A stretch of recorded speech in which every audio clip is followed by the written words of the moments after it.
हरे राम राम राम हरे हरे, हरे कृष्ण कृष्ण कृष्ण हरे हरे, हरे राम राम राम हरे हरे, हरे कृष्ण कृष्ण कृष्ण हरे हरे।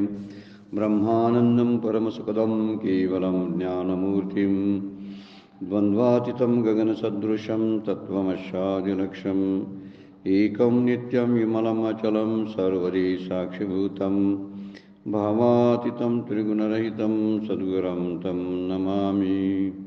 नमामि सद्गुरु शान्तं सच्चिदानन्दविग्रहं पूर्णब्रह्मपरानन्दैशं मालन्दिवल्लभं सद्गुरु सच्चिदानन्दं केवलं करुणाकरं ज्ञानयोगेश्वरं वन्दे ज्ञानदेवा पुनः पुनः। अलंकापुरी पुण्यभूमि पवित्र तिथे नांदतो ज्ञानराजा सुपात्र तया आठविता महापुण्यराशी नमस्कार माझा सद्गुरु ज्ञानेश्वराशी। सर्व संतांना वंदन, सद्गुरूंना वंदन, आपणा सर्वांना वंदन करून आजच्या चिंतनाला प्रारंभ। काल आपण पहिल्या नंबरचा श्लोक 51 या ओवीपर्यंत असणाऱ्या ओव्या याचा विचार आपण चिंतनामध्ये घेतलेला होता। आणि माऊली बोलतात की आपण अगोदर गृहस्थाश्रमाचं ओझं आपल्यावरती असतं आणि परत संन्यासाश्रमाचं ओझाने कशाला घ्यायचं, हा मुद्दा त्यामध्ये मांडलेला आहे।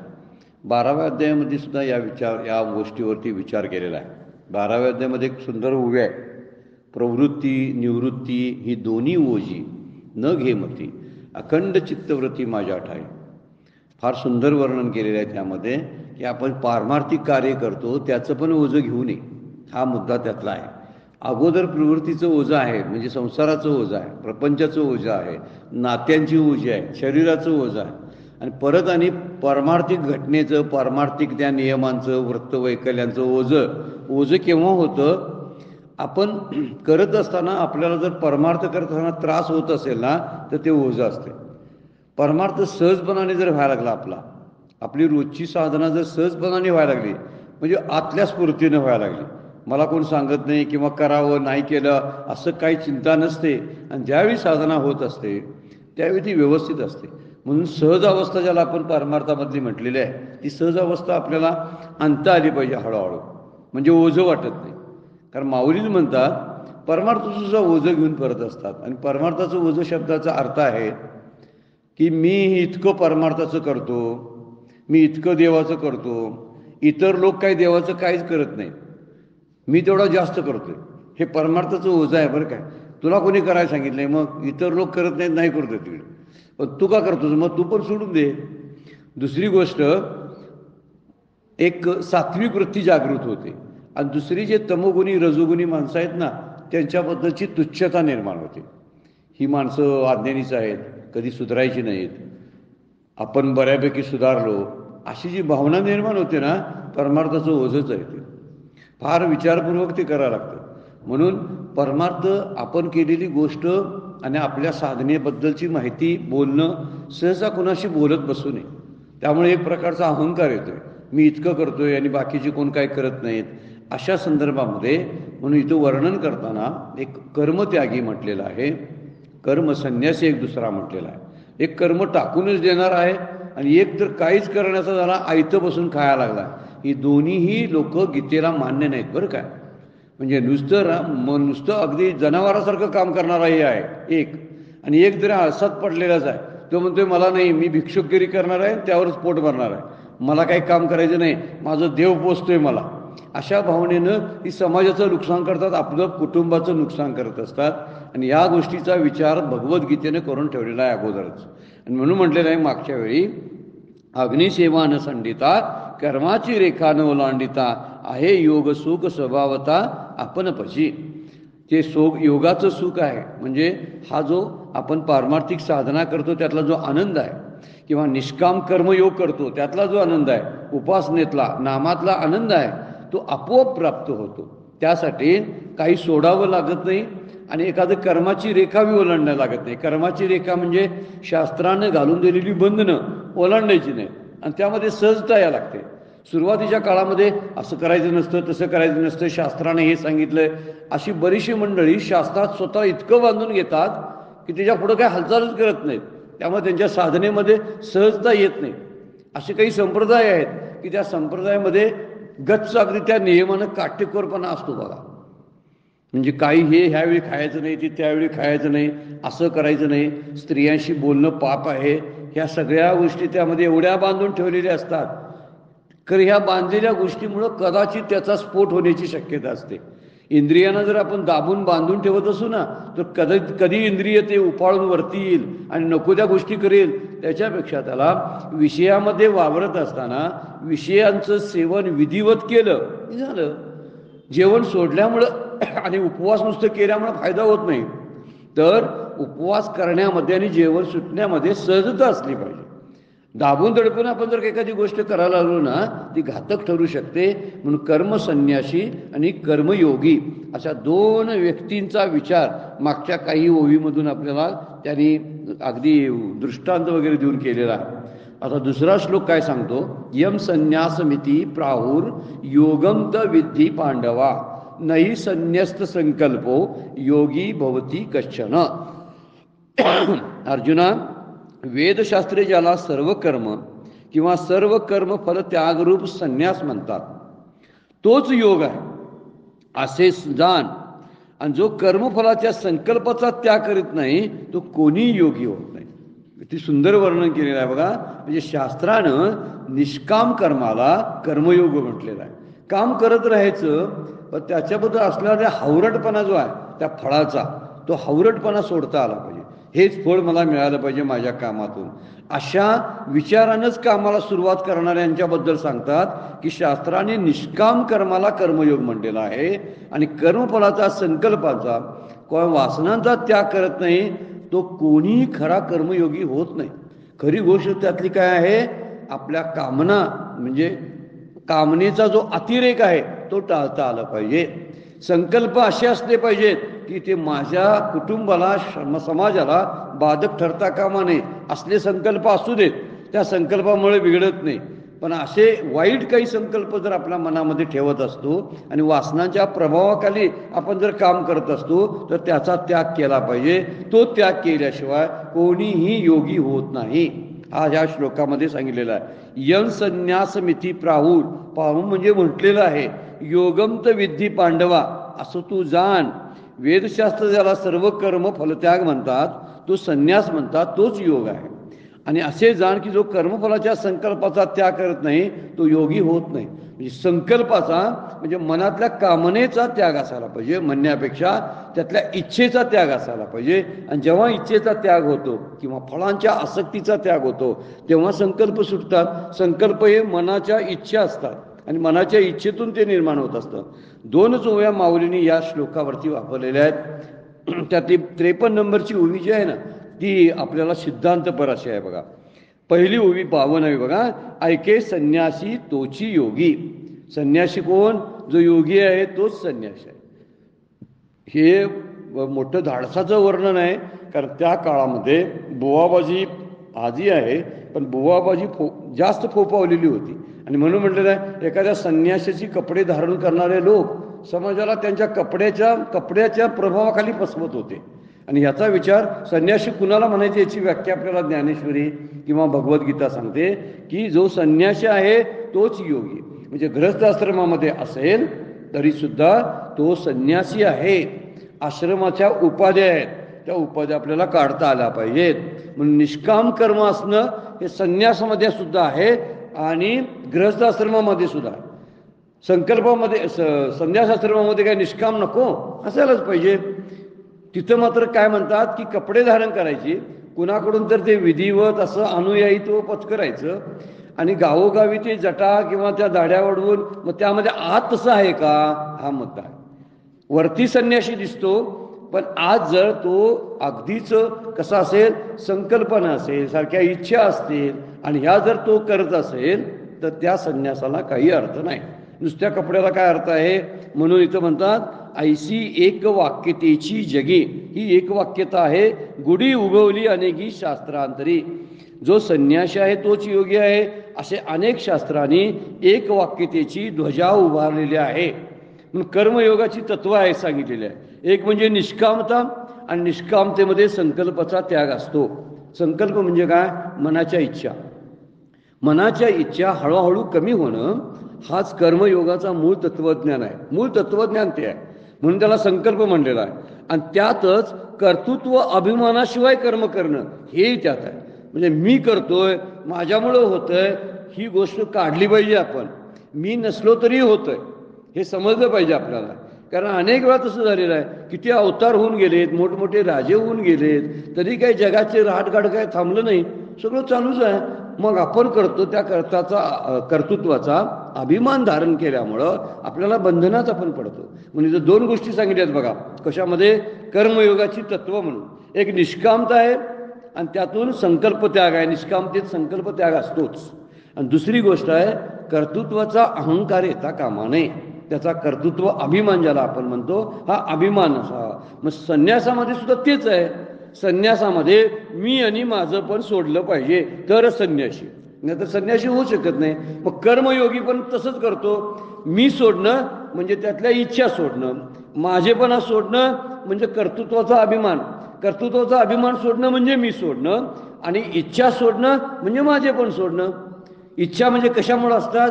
माझं माझं माझं आपण म्हणतो, त्यात इच्छा सामावलेल्या असतात, त्यातल्या माझं पण गेलं पाहिजे. आणि दुसरं मी पण म्हणजे काय? अहंकार जो आहे तो अहंकार गेला पाहिजे. मग आता दोन्हीची तत्व समानच झाली. विचार केला तर दिसायला दोघं वेगवेगळे दिसतात. एक बायकापुरात रमणार आहे आणि योग जंगलामध्ये, एक जंगलामध्ये फिरणार आहे. फरक काय दोघांमध्ये? फरक हाच, त्यांच्यात समानता एकच आहे. दोघांनी कर्मसंकल्पाचा त्याग आणि कर्तृत्व अभिमानाचा त्याग, मी आणि माझं हे ज्याचं विसरलेलं आहे तोच खरा संन्यासी. 5व्या अध्यायामध्ये आपण त्याची व्याख्या पाहिलेली आहे. मी माझे ऐशी आठवण विसरले जयाचे अंतःकरण, पार्था तो संन्यासी जाणं निरंतर. काही ओव्या माऊलीतल्या आहेत ना, माऊलींच्या ज्ञानेश्वरीतली फार चपकल ओव्या आहेत. एक थोड्या ओव्या जरी चिंतनात घेतल्या तर आपलं आयुष्य बदलून टाकण्यासारख्या आहेत. सगळी ज्ञानेश्वरी चिंतन करायला पाहिजे असंही काही नाही. काही ठराविक ओव्या, त्यातली ही ओव्या आहे 5व्या अध्यायातली, की मला घरात बसूनच मी आणि माझेपणाचा त्याग करायला पाहिजे. समोर जे माझा देह हा माझा आणि देहसंबंधी माझे, मग तो स्वतःला त्यामध्ये गुंतवून घेतो आणि दुःख आणि द्वंद्वाला सामोरे जावं लागतं. आणि हे मी म्हणजे माझ्याशिवाय काय होत नाही. या दोन्ही गोष्टी, अहंकार एक अहंकार आहे आणि दुसरं माझेपणाचं लोढणं गळ्यामध्ये बांधणं. माझं काहीच नाही. समर्थ म्हणतात तुझे इथं काहीच नाहीस, चुकोनी आलाशी जाई जेतीचा तेथे, येथे तुझे काहीच नाही, भुलला आहेस काही, चुकोनी आलाशी जाई देतीचा तेथे. इथं तुझं काय नाही म्हणजे माझे पण घालवायला सांगितलेलं आहे. पुढच्या ओळीमध्ये काय म्हणतात? तू समर्थाचे लेकरू, अभिमाने घेतला संसारू, संसार सांडता पैल पारू पावसील बापा. दुसऱ्यामध्ये मी सोडायला सांगितलेलं आहे. समजा पहिलं आहे इथं तुझं काहीच नाही, यात माझे पण निघून जातं. आणि तू अभिमानानं जो संसार घेतलास, मी करतो, मी याचा करता आहे असं जो म्हणतोस ना, ते सुद्धा मनातनं काढून टाक. म्हणजे शांत बसून तुला ध्यान करता येईल, नाम घेता येईल. सारखं माझं पण मनात येतं आणि त्यामुळे ध्यानात आणि नामात अडथळे बनायला लागतात. असं कसं होईल, हे कसं होईल, ते कसं होईल, मागच्या वेळी असं झालं तसं झालं, या भूतकाळातल्या भविष्यातल्या घटनेमध्ये आपण गुंतून जातो. त्यामुळे माझेपणातील संकल्प गेला की सकामता जाते. आणि दुसरी गोष्ट, मीपणात असणारा मी गेला की कर्तृत्वाभिमान जातो. आणि दोन्हीना म्हणून एकच म्हटलेलं आहे. म्हणून इथं म्हणतात ऐक संन्यासी तोची योगी. आता अर्जुन ऐक, संन्यासी आहे तोच योगी आहे. ऐशी एक वाक्य त्याची जगी, गुढी उगवली अनेकी शास्त्रांतरी. म्हणजे सगळ्या शास्त्रांनी गुढ्या उभारून म्हणजे घोष केलेला आहे. गुढ्या उभारणे शब्दाचा अर्थ आहे घोष केला. आणि त्यांनी शास्त्रानं सांगितलेलं आहे की सगळं मी आणि माझ्यामध्येच सगळा संसार गुंपलेला आहे, दुसरं कुठंही काही करावं लागत नाही. म्हणून एवढी सगळी शास्त्र आणि एवढी सगळे वेदांताचे जे काही तत्त्वज्ञान आहे, ते तत्त्वज्ञान एकाच गोष्टीवरती फिरते. मी आणि माझं काढायला लावतात. त्यामध्ये मोह आहे, राग आहे, मत्सर आहे, क्रोध आहे, सगळ्या गोष्टी त्यामध्ये आहे. मग ह्या सगळ्या गोष्टी एका मी आणि माझीमध्ये आहेत. आपण चिंतन करताना सुद्धा मी समोर किती आणतो बघितलं पाहिजे. आणि माझं माझं माझं असं किती वेळा बोलतो आपण हेही बघितलं पाहिजे. म्हणजे सहज सुद्धा बोलताना म्हणतात की माझे घरी काय आहे, पारायण आहे, माझे घरी उद्यापन आहे. आता उद्यापन घालणारानं अगोदर माझं पण तरी टाकायला पाहिजे ना. माझे शब्द ज्यावेळी आपण वापरतो त्यावेळी जपून वापरले पाहिजेत, जपून विचारात घेतले पाहिजे. माझं इथं काही नाही, कारण मी येताना काय आणलं नव्हतं, त्यामुळे माझं कशाला म्हणायचं. आणि जाताना काय घेऊन द्यायचं अधिकार नाही आमच्याकडे, म्हणून माझं नव्हे ते. माझं असं तर आपण घेऊन येतोय आपलं आपण. तसं इथं काहीच घेऊन जाता येत नाही आणि काहीच आणता येत नाही, आणताही येत नाही, नेताही येत नाही, म्हणून ते माझं नाही. आणि त्यामुळं मी त्याचा करता नाही.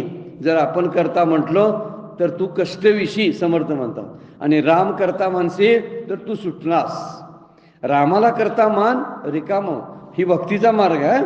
रामाला करता मानणं हे भक्तीचा मार्ग आहे. आणि दुसरं वेदांत शास्त्र सांगतं काय, मी करता कसा होईल, होतच नाही. कारण मी माझ्यातला जीव जो करता म्हणतो तो ब्रह्मरूप आहे. आणि ब्रह्म तरी अक्रीड आणि अकर्ता आहे, निराकार आहे, निरवयव आहे, त्यामुळे ते काय करत नाही. वेदांत कसं सांगतोय बघा. आणि भक्तीतलं आम्ही काय म्हणतो, मी काय करणार, माझा विठ्ठल सगळं करतो, माझा राम सगळं करतो. किती विचार आहे बघा. दोन्हींचा विचार सेम आहे, काही फरक नाही. आणि त्यामुळं कर्मयोग आणि हा संन्यास योग ज्याला आपण म्हटला तो दोन्ही एकच आहे. कर्मार्गातील कर्तव्य जायला लागतं. आणि संन्यासामध्ये अंतःकरणाची ज्ञानमय स्थिती तयार होते. कारण संन्यासी म्हणतो त्याची नातीसुद्धा संपवून टाकलेली असतात. संन्यास घेताना त्यांचे विधी असतात आणि त्या विधीमध्ये त्यांना जसं शेवटी एखादा माणूस मरणासन्न झाला की त्याला गायीच्या शेणानं सारवलेल्या जमिनीवरती झोपवतात. पूर्वीची पद्धत आहे का, आता काही दिवसाचा सोबती आहे म्हणून. तसं संन्यास घेताना पण तसंच करतात. याचा अर्थ काय, हा मेला आता घराच्या दृष्टीनं आणि ह्याच्या दृष्टीनं घर संपलं, नातीगोती संपली, म्हणूनच त्यानं बाहेर पडायचं असतं. पण ही नातीगोती नुसती बोलून संपत नाहीत ना, ती विचारानं संपवावी लागतात. आपण बोलून संपवतो, जा माझा काही संबंध नाही तुमच्याशी, कारण तुम्ही मला सगळे संसारात अडकून टाकताय, आम्ही आता टाकलं तुम्हाला. याला काय अर्थ आहे बोलण्यावर नुसत्या. टाकलं हे मनातनं टाकलं काय, आणि मनातनं टाकलं असेल तर वस्तू म्हणून टाकायची काय गरज आहे, काहीच नाही. असू दे की माझा सातबारा माझ्या नावावर, पण माझा म्हटल्यामुळे त्रास देतो, आणि माझा नाही पण नावावर असल्यामुळे काही बिघडत नाही. ह्या दोन्ही गोष्टी लक्षात ठेवल्या पाहिजेत. मुलं असू देत ना, ती काय करत नाहीत, फक्त त्यांना माझी म्हणायची नाही मनातनं, चला. पण मनातनं न म्हणता आपल्याला करता येतं. पण काही तिरसटपणानं काय करतात, टाकूनच देतात आणि म्हणतात हे काही नाही, आता तुम्ही माझं कोण नव्हे. पण हे किती वेळ बोलण्यात असते, फक्त हे बोलण्यात असून चालणार नाही. संन्यास शब्दामध्ये आश्रम संन्यास असा अर्थ नाही. त्यामध्ये म्हणजे 4 आश्रम जे सांगितलेत ना, त्यातला संन्यास आश्रम असं गीतेला म्हणायचं नाही. संन्यास म्हणजे ज्यानं मी आणि माझं टाकलंय त्याला संन्यास म्हटलेला आहे. म्हणून गीतेतला संन्यास हा आत्मज्ञानाशी संबंधित आहे. तो भगव्या कपड्याशी संबंधित नाही, किंवा रानावनातून फिरणारे आणि गुहामध्ये नुसते ध्यान लावून बसणाऱ्यांचा हा संन्यास नाही. फार महत्वाची गोष्ट आहे. समाजाची जडणघडण करणं, घडवणं, मार्गदर्शन करणं, त्यासाठी क्रिया करणं, या सगळ्या गोष्टी त्यात अभिप्रेत आहेत. फक्त ते सगळं करत असताना आपलेपणा कशात चिकटू न देणं, हा महत्वाचा संदेश आपल्याला ज्ञानेश्वरी सांगते. त्यामुळे कर्मयोगी आहे तो हळूहळू का असे ना, वाटचाल करत करत करत करत जे संन्यासानं प्राप्त केलं तेच याला मिळतं. कुठं असून, संसारात असून सुद्धा. तुकाराम महाराज जेव्हा शेवटच्या उच्च कोटीवर पोचलेले होते, त्यापूर्वी त्यांच्या घरातली झालेली चरित्रातला पण त्यांच्या पाहतो. काय बायका मेल्या, दुष्काळानं सगळं नष्ट झालं, सावकारकी गेली, धनधान्य काय नाही, काय ती शेतीभाती सगळी गेली. आणि अशा स्थितीमध्ये त्यांचा एक थोरला भाऊ घरातनं सोडूनच गेला. तो मूळचा संन्यस्तवृत्तीचा होता आणि तो गेला. आणि गेला तो परत आलाच नाही. त्याचं काय लग्न नाही, काय नाही, गेला. पण जेव्हा तुकोबा उच्च कोटीवर होते आणि प्रसिद्ध झाले आणि त्यांना लोकांची मान्यता मिळायला लागली, त्यावेळी त्यांच्या कीर्तनात एकदा तुकोबांना त्यांचा भाऊ भेटला. कित्येक वर्षानंतर भेटला आणि डोळ्यात पाणी भरलं. म्हटलंय, मी 20 वर्ष झालं या संसार सोडून, नातीगोती तोडून बाहेर पडलो.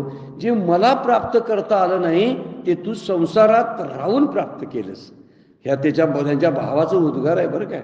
म्हणजे तुकोबाने जे प्राप्त केलं हे सगळ्या म्हणजे किंवा त्यांच्या भावंडातून, त्यांच्या मुलाबाळातून, त्यांच्या बायकांच्या मधून त्यांनी प्राप्त केलेलं आहे. त्यांचं एकच ध्येय होतं, प्रपंच करणं ध्येय नव्हतं, कर्तव्य म्हणून त्यांनी काहीतरी मुलाला जन्म दिला असेल. त्यामुळे कर्तव्य आणि ध्येय यांची गल्लत आपण कधी करायची नाही. ध्येय हा आत्मज्ञानच असलं पाहिजे कुठल्याही व्यक्तीचं. ध्येय कोणतं? आत्मज्ञान. आणि प्रपंच कर्तव्य, दोन गोष्टी त्याची विभागणी नेहमी करायची. कर्तव्यात काय जडलेलं आहे? माझं न म्हणता करणं, याला कर्तव्य म्हणतात. आणि त्या कर्तव्यातूनच कृतज्ञता मिळते, म्हणजे कृतार्थता प्राप्त होते. कृतकृत्य असा शब्द वापरलेला आहे. कृतकृत्य म्हणजे जे जरुरीचं आहे, जे आवश्यक आहे, जे करायलाच पाहिजे मला जन्माला येऊन, तेच करणं, तेवढंच त्याला कर्तव्य म्हणायचं. आणि एवढंच कर्तव्य नुसतं करत गेलं ना, त्याला आपोआप कृतार्थता प्राप्त होते. आणि कृतार्थता म्हणजे काय? ज्ञान प्राप्त होते. म्हणजे नुसत्या ह्या कर्मयोगातच ज्ञान प्राप्त होतं. आता संन्यासानं काय केलं? त्याने भगवी कपडे घातले असतील, पॅन्ट शर्ट बाजूला केलेत आणि बाजूला होऊन गेला, किंवा पांढरी कपडे घातले असतील. मिळवलं काय बघा? जे हेनं मिळवलंय ना तेच तो मिळवेल. कदाचित परत त्यातला विषयांची इच्छा होईल. आणि गृहस्थ आश्रमाला इच्छा का होत नाही? तो भोगतोय ना विषय सगळे. त्यामुळं आणि त्यानं काय केलंय? त्या विषयाला बंदिस्त करून ठेवलंय. विषय तो त्याचा झाला नारायण, अशी त्याची खून करून ठेवलेली आहे. नावडे धन जन माता पिता, विषयाला नारायणाचं रूप करून टाकलेलं असतं त्यानं, आणि ह्याने विषय टाकलेले असतात. आता विषय टाकणं शक्य आहे का? हे ज्ञानेश्वरीला सांगायचं आहे. टाकलं म्हणजे काय टाकणार आहे तुम्ही? तर टाकायचं खरं आहे ते मी आणि माझं. टाकायच्या वस्तू नाही, घरातली प्रॉपर्टी टाकायची नाही, आपलं शरीर मारून आत्महत्या करायची नाही. ही शरीर सगळं दुःखाचं कोटार, रोगाचं भांडार, दुर्गंधाची थार, नाही अपवित्र शरीर आहे असं वाचायचं आणि म्हणायचं या शरीराचा नाश करून टाकलेला बरा, कशाला हे शरीर ठेवायचं, सगळं रोग भरल्या, त्यामध्ये दुःख आहे सगळं. पण तुकोबा पुढे जाऊन म्हणतात, शरीर उत्तम चांगले, शरीर सुखाचे घोसले, शरीर साध्य होय केले, शरीर साधले परब्रह्म. ह्याच शरीराच्या कारणानं सच्चिदानंद पदवी घेणे. संतांचं सगळं शेनेची शरीरे, शरीर आहे सरे, कितीतरी संतांची वचनं आहेत बघा, की या शरीराचा वापर उत्तम जर केला तर उत्तम पद्धतीची आपल्याला अवस्था प्राप्त होऊ शकते ह्या शरीराच्या द्वारे. म्हणून शरीर टाकाऊ नाही, टाकाऊ आहे ते आतले जे वासनामय आणि मला दुःखात घालणारे जे विचार आहेत, ते विचारच हळूहळू टाकत जायला पाहिजे. बाकी काहीही टाकायचं नाही. ही सगळी खूण सांगितलेली आहे. त्यामुळे बाह्य लक्षणावरून एखादा संन्यासी ठरत नाही, हे गीतेचं सांगणं आहे. मग कोणी योगी होणं कशावर ठरतं? योगी कशावरून समजायचा? कोण प्रत्येकजण काहीतरी म्हणतो की ध्यान कसं लावतो, मुद्रा कशा आहेत. मुद्रा म्हणजे हाताच्या ज्या रचना असतात त्या मुद्रा आहेत. मुद्रेचं एक शास्त्र पण आहे. मुद्रामध्ये रोग बरे करण्याची क्षमता सुद्धा आहे. खरं ती योगाची प्रक्रिया फार महत्वाची. आणि त्यामुळे होतं काय, ध्यान मुद्रा आपण जेव्हा लावतो तेव्हा ध्यान मुद्रेमध्ये ही दोन बोटे एकत्र जेव्हा येतात ना, त्यावेळी त्याच्यावरती काहीतरी स्पंदनं निर्माण होतात आणि आपल्याला एक शांतता वाटत असते. ही शारीरिक क्रिया आहे आणि हळूहळू मानसिक सुद्धा होत असते. तर मुद्रेचे बरेचसे शास्त्र आहे. अशा मुद्रा कोण कोण कशा लावतो? काही बघतात, काही प्राणायाम करतात, काही म्हणतात आमच्या अंगाला कंप सुटायला लागलाय म्हणजे आम्हाला काहीतरी आत्मज्ञान झालं वाटतंय. कोण म्हणते माझ्या डोळ्यापुढे असे रंग, निळसर असे रंग येतात, डोळ्यापुढे असा प्रकाश येतो, त्यामुळे मला ते प्राप्त झालं वाटतंय. कोण म्हणते ध्वनी ऐकू येतो, कोण म्हणते मला उदबत्ती लावलेल्याचा सुगंध येत असतो. ह्या गोष्टी नामाच्या वरच्या कोटीत अनुभवाला येतात बरं काय. आपल्यासारख्या सामान्य साधकाला सुद्धा त्या अनुभवाला येतात. जर नाम वरच्या कोटीत जायला लागलं तर काही वेळ, काही मिनिटं जर आपल्याला ध्यान किंवा नाम व्यवस्थित चाललं तर याचे अनुभव आपल्याला येऊ शकतात. पण हे म्हणजे सर्वस्व नाही. आणि ह्यावरून संन्यासी ठरत नाही. हे असू देत, हे असलं तर काही बिघडत नाही, पण त्यातल्या त्यात आंतरिक स्थिती फार महत्वाची. म्हणून आपण प्रपंचामध्ये किती शांतपणे सामोरे जातो ना प्रपंचाला, त्यावरून आपली खरी परमार्थाची परीक्षा होत असते. खरा पारमार्थी कुठं ओळखला जातो? प्रपंच करताना ओळखला जातो. बघा, दोन गोष्टी विरुद्ध टोकाच्या आहेत, कॉन्ट्रास्ट आहेत. प्रपंच आणि परमार्थ दोन टोक आपण म्हणतो, म्हणायला दोन टोक आहेत, पण प्रपंच ही पाठशाळा आहे परमार्थाची. खरं शिक्षण जे मिळते ना तिथं जी डिग्री आहे ना ती डिग्री घेतल्यावरच परमार्थात शिरता येतं, अन्यथा नाही. कोण टाकून जायला लागला म्हणलं ना पुढे जाऊन ते टाकलेलं आठवायला लागेल. म्हणून सगळं झाकाझाकी करून आवरून सवरून जो पडतोय बाहेर ना त्याला आठवायचा काय संबंध आहे सांगा बघू. बाहेर पाठीमागं आहेच काय आठवायला. मी घराला चांगलं मोठंच्या मोठं कुलूप घातलं, सगळं झाकून ठेवलंय, गॅस बंद करून घरातला आलेलो आहे, कुणाची जी देणी घेणी होती लाईट बिलं वगैरे भरून आलोय आणि बाहेर पडला. आता त्याला काय आठवेल सांगा बघू. काय नाही. पण कोणतरी चिडून तसाच मी लाईट बिलच भरली नाहीत मग सगळे तगादा येईल, मीटर काढून कोणतरी घेऊन जाईल. दुसरी गोष्ट कुलूप घालायचा विसरला तर कोणतरी आला आणि चोर घेऊन जाईल ह्याची काळजी लागलेली असते.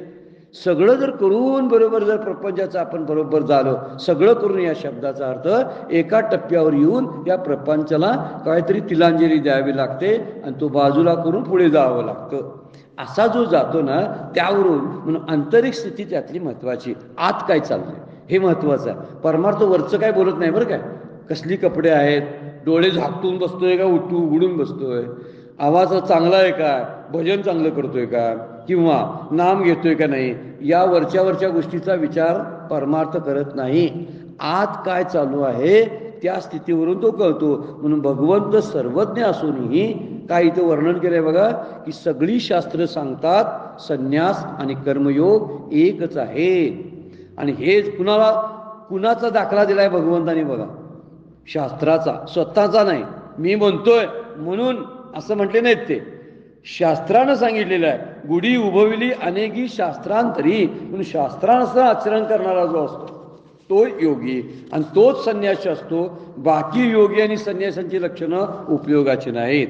पुढच्या ओळीमध्ये काय म्हणतात, जे ते संन्यासीला संकल्प तुटे तेथच योगाचे सार भेटे. कुठं योगाचं सार भेटते बघा. योग शब्दाचा अर्थ आहे आपण आणि भगवंत एकच आहोत याची जाणीव होत राहणं, सतत अनुसंधानामध्ये असणं. ज्या काळी कर्म करीत असतानाही फलाचा त्याग करणारा संकल्प नष्ट होतो. म्हणजे मी कर्मफलाचा त्याग करीत आहे अशी उर्मी जेव्हा नष्ट होते तेव्हाच कर्मसन्यासाचे तत्व अनुभवाच्या तराजातून तंतोतंत ज्याला प्राप्त होते तोच योगी आहे. म्हणजे त्याचा अनुभव घेणारा जो असतो ना तो योगी. नुसता संकल्प म्हणजे संकल्प टाकले पण मी संकल्प टाकलाय याची आठवण जो विसरलाय तो संन्यासी म्हटलेला आहे. किती खोचक गोष्टी सांगितल्यात बघा. कारण बरेच वेळा टाकणारे काय म्हणत असतात, मी सोडलं, मी नोकरी सोडून आलो, मी संसार टाकून आलो, मी बायका मुलांना सोडून आलो.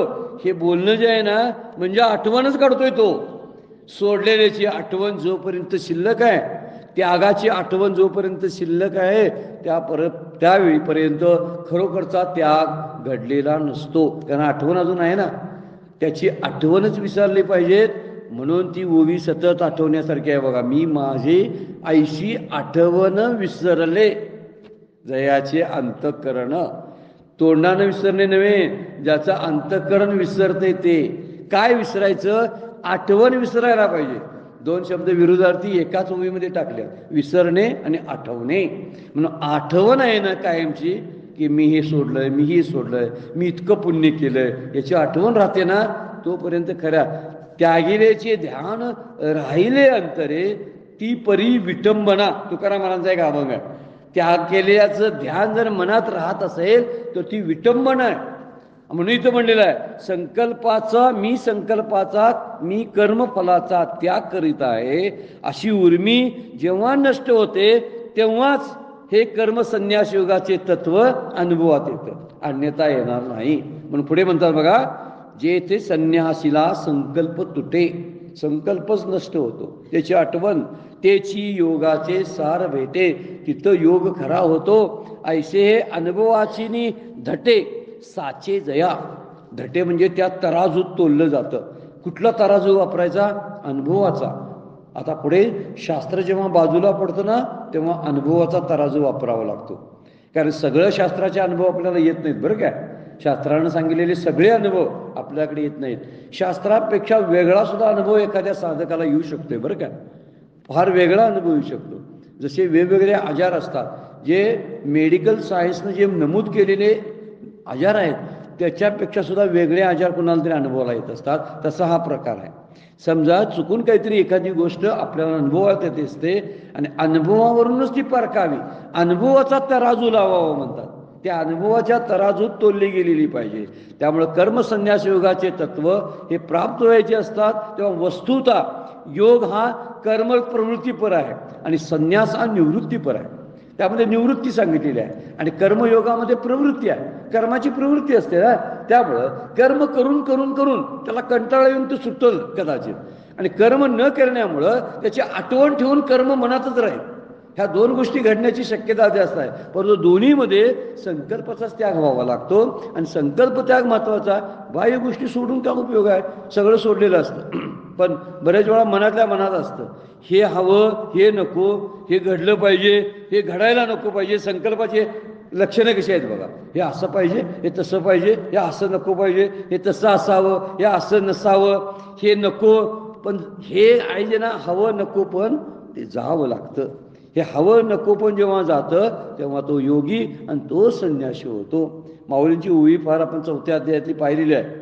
आणि हे कर्म मी करीन की आदरले सिद्धी नेईन, येणे संकल्पेही जयाचे मन विटाळे ना.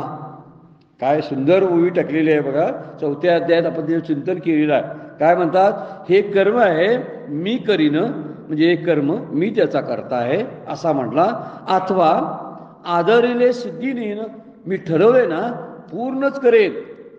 पूर्णच करणं, पूर्ण करणार म्हणजे यामध्ये अभिमान आला बघा, मीच करणार आहे ते पूर्ण करणार आहे. पहिल्यामध्ये मी करता आणि नंतर कर्तृत्वाचा अभिमान.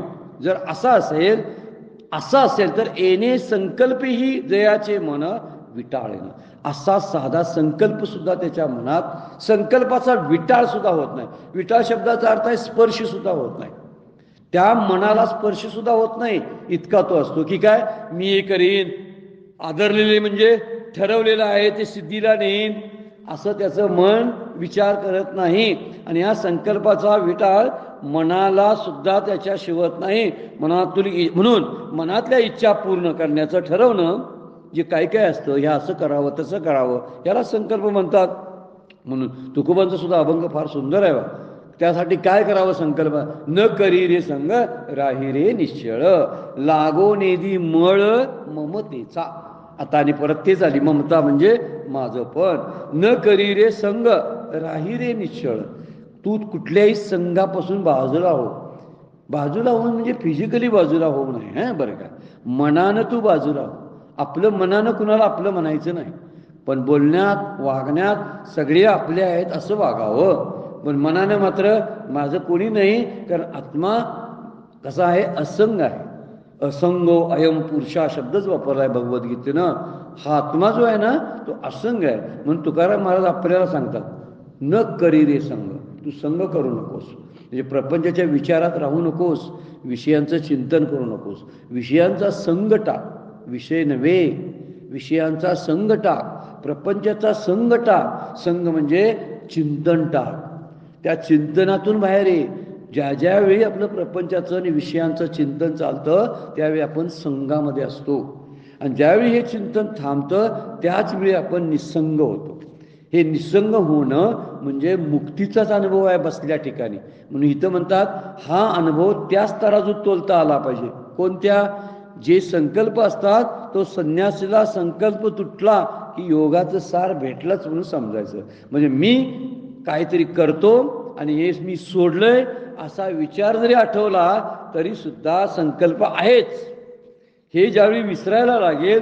म्हणून तुकोबा म्हणतात, न करी रे संग राही रे निश्चळ, लागो नेदी मळ ममतेचा. आणि पुढे आणि म्हणतात, इंद्रियांचा जय वासनेचा क्षय, संकल्पाही वरी नये मन. संकल्पावर सुद्धा मन आलं नको पाहिजे. यासाठी तुझ्या इंद्रियांना भरकटू देऊ नकोस. त्याचा जय कर म्हणजे काय, खायचं थांबव, बघायचं थांबव. काय डोळे बघायचे थांबणार आहेत, इंद्रियच आहेत ना ती बघणारच. पण काय बघायचं हे त्यांना शिकव, त्याला अभ्यास दे. कानाने काय ऐकायचं त्याचा अभ्यास त्यांना वेळापत्रक दे. वेळापत्रक म्हणजे एक फॉर्मॅट पोर्शन दिला पाहिजे, त्याशिवाय ते कशीही करतील ना. म्हणून त्यांना सांगायला पाहिजे, तू दिवसातून एवढ्या वेळा तू एवढं बघ, कानांना एवढं दिवसातून एवढं ऐक, जिभेला बडबड करताना किंवा खाताना एवढं खा, एवढीच बडबड कर, अशी आखणी करून दिली पाहिजे आपण. म्हणून म्हणतात इथं इंद्रियांचा जय झाला की वासनेचा क्षय होतो. वासना ही संकल्पातूनच जन्माला येते.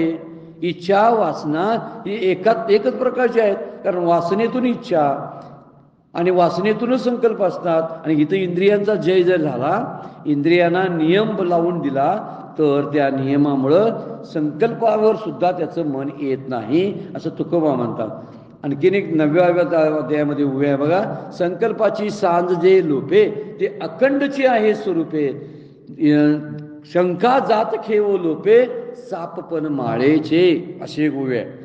जेव्हा संकल्पाची सांज म्हणजे संध्याकाळची जे अंधार, अर्धवट अंधार असतो ना, त्याला संध्याकाळ म्हणतो आपण.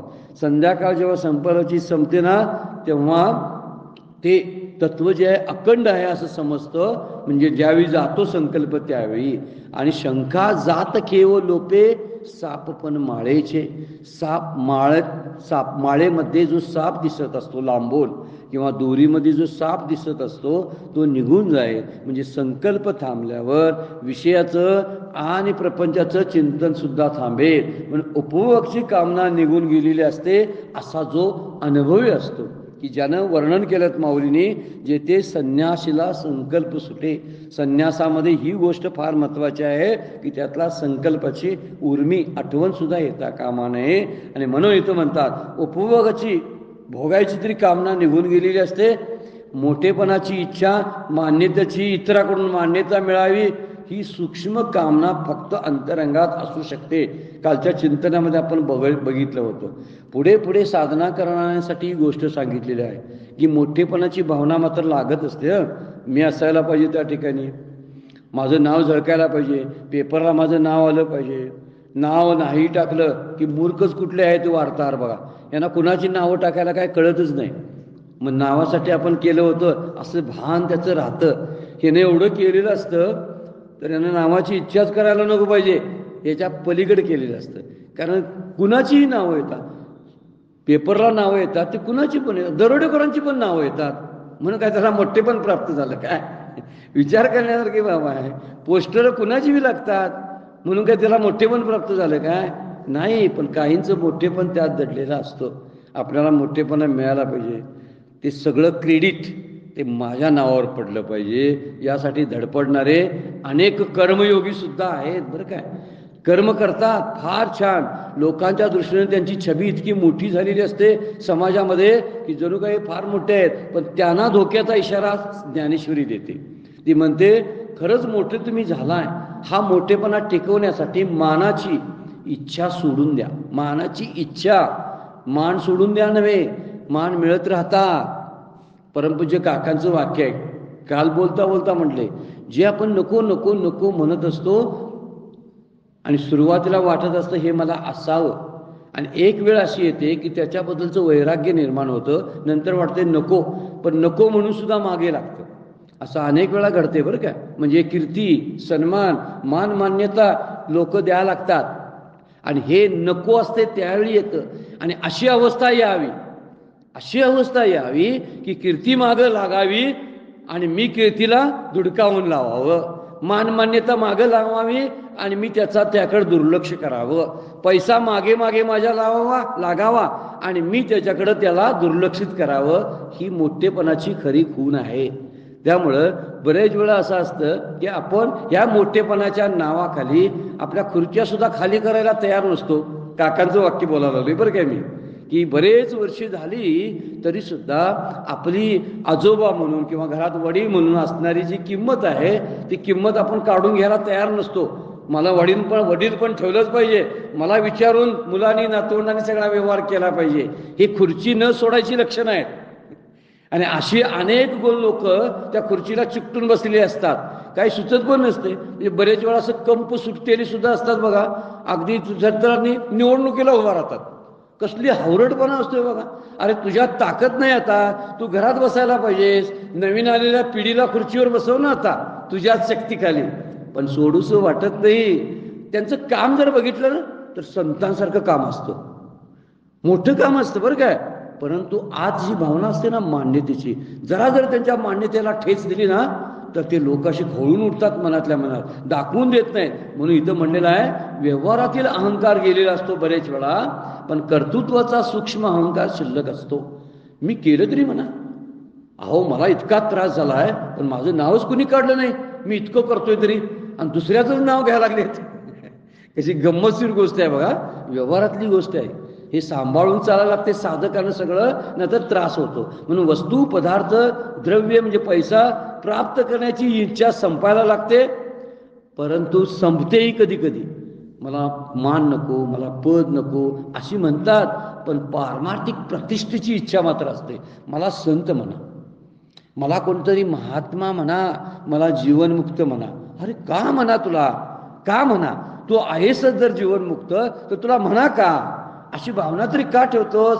ही शेवटची खून शिल्लक राहण्याची शक्यता आहे. म्हणून ही ओवी फार महत्वाची आहे त्यासाठी. संन्यासी झाला, पारमार्थिक झाला, उच्च कोटीचं मिळालेलं आहे, तरी सुद्धा असं विचार राहतात. स्वामी विवेकानंदांनी फार मोठं लेखन करून ठेवलंय. त्यांच्या लेखनातले काही उतारे काही लेखकांनी चोरून घेऊन आपले उतारे म्हणून जाहीर केले, आपली पुस्तकं त्याच्यावर काढली. तुकोबांचे अभंग आपले म्हणून का सांगणारा एक सालो मालो कोणतरी होता ना त्यांच्या चरित्रामध्ये, तो म्हणायचा सालो मालो म्हणे, तुकाराम म्हणे, तुका म्हणे तेवढं खोडायचा, सगळा अभंग आपल्या नावावर खर्च वापरायचा तो. तसं स्वामी विवेकानंदांचं काहीतरी जे वाङ्मय होतं ना, ते आपल्या नावावर लोकांनी खपवायला चालू केलं. म्हणून काही लोक स्वामीकडे गेले आणि म्हटलेत का की तुमचं सगळं वाङ्मय आहे ते लोक वापरायला लागले, तुमच्या नावावर तुमचंच आहे आणि आपल्या नावावर खपवायला लागलेत. ते म्हटले चांगलं आहे, ते माझं तत्वज्ञान हे माझं नाही, हे शास्त्रानं दिलेलं आहे, त्यामुळे मी म्हटलो म्हणून ते माझं होत नाही. दुसरी गोष्ट, ते तत्वज्ञानच चांगलं आहे, मी सांगितलं काय आणि दुसऱ्याच्या मुखातून आलं काय, माझ्या पुस्तकातून गेलं काय आणि दुसऱ्यानं पुस्तकातून ते घालवलं काय, गेलं ना, हा मोठेपणातला गोष्ट आहे बघा. नंतर त्या ठिकाणी मी लिहिलेलं माझं वापरलंच काय, मग त्याला कॉपीराईटचे ते काय काय असतात ते कायदे सगळे ते वापरायला चालू. ह्या सगळ्या गोष्टी स्वामी विवेकानंदांनी ह्या गोष्टीवरून कळतं संन्यासी असा असायला पाहिजे, स्वामीसारखा, स्वामी विवेकानंदांसारखा, की ज्याच्या मनातून मानमान्यतेची सगळी जी ही जळमट आहेत ना ही दूर झालेली असतात. त्यामुळे निष्काम कर्मयोग व कर्मसन्यास जिथं विचार संपतात ना तिथं योगाचं सार. मी माझा निष्काम कर्मयोगी आहे, मी कधी कुणाकडनं काय मागितलं नाही, हे बोलणं सुद्धा संपायला पाहिजे. असं जेव्हा संपेल ना तेव्हा संकल्प संपाय जातो आणि त्यागाची भावना पण शिल्लक राहत नाही आणि तो खऱ्या अर्थानं योगाचं सुख अनुभवतो. इथं म्हणतात ऐसे हे अनुभवाची धटे साचे जया. खरंच त्याला त्या अनुभवातून तराजूतून, त्या अनुभवाच्या तराजूतून तो तोलून बघतो. मला अनुभव आलाय का, अनुभव येऊपर्यंत बडबड करण्याचा अर्थ नाही असं तो बोलत असतो. अनुभवाच्या तराजूत तोलून बघतो आपलं तत्वज्ञान, आपलं चिंतन, आणि तसा तो संकल्प सोडतो सगळा आणि खऱ्या अर्थानं संन्याशाची जी तत्वज्ञान आहे तो भोगत असतो. 2 ओवीमध्ये माऊलीने हा श्लोक संपवलेला आहे, 2च ओव्या टाकलेल्या आहेत. आता वेळ संपलेला आहे, आता आपल्याला थांबावं लागतं. आजचं चिंतन भगवंताच्या चरणी, भगवान ज्ञानेश्वरांच्या चरणी, सद्गुरूंच्या चरणी अर्पण करून विराम घेऊया. पुंडलिक वरदारी विठ्ठल श्री ज्ञानदेव तुका